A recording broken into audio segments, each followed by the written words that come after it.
This is Land of Fabula, Job 8. Job had some bitter questions in the last chapter. Now Bildad will answer him. Speaking for the first time, he says to Job, verse 1. Then Bildad the Shuhite answered, How long will you speak these things? Shall the words of your mouth be a mighty wind?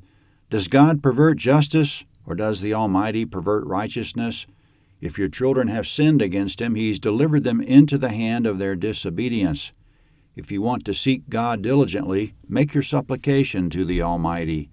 If you were pure and upright, surely now he would awaken for you and make the habitation of your righteousness prosperous. Though your beginning was small, yet your latter end would greatly increase.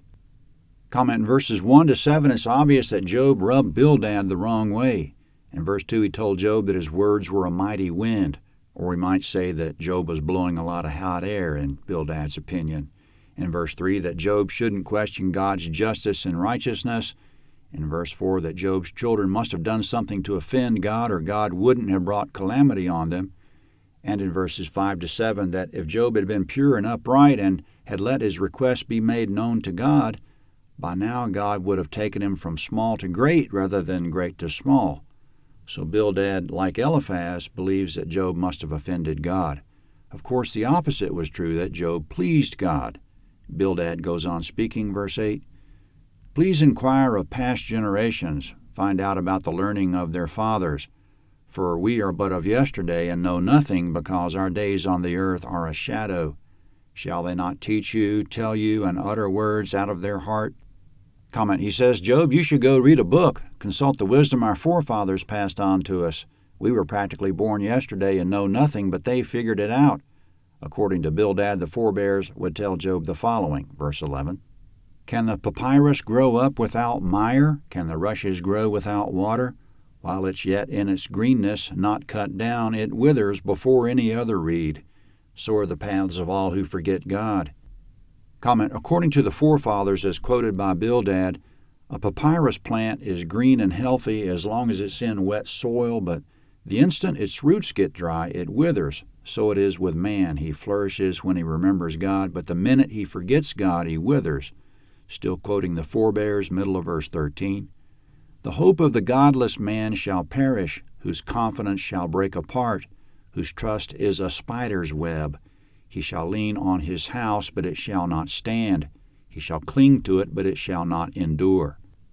Comment, the godless man has nothing solid to depend on. He clings to a delicate spider's web and leans on a rickety house. The things in which he puts his confidence will break apart and collapse. Coming up, the godless man might prosper for a while and think everything will be okay, but it won't. Comparing him to a garden plant, verse 16.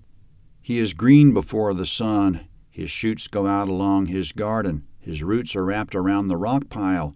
He sees the place of stones. If he's destroyed from his place, then it shall deny him, saying, I have not seen you. Behold, this is the joy of his way. Out of the earth others shall spring. Comment, a godless man might flourish for a while, like a garden plant. With its roots among the rocks, the plant thinks it has strong footing. But the garden plant and the godless man likewise will be suddenly destroyed, removed from their place, and forgotten. Their only joy, or really sorrow, will be that they see others taking their place.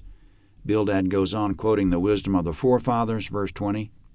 Behold, God will not cast away a blameless man, neither will he uphold the evildoers.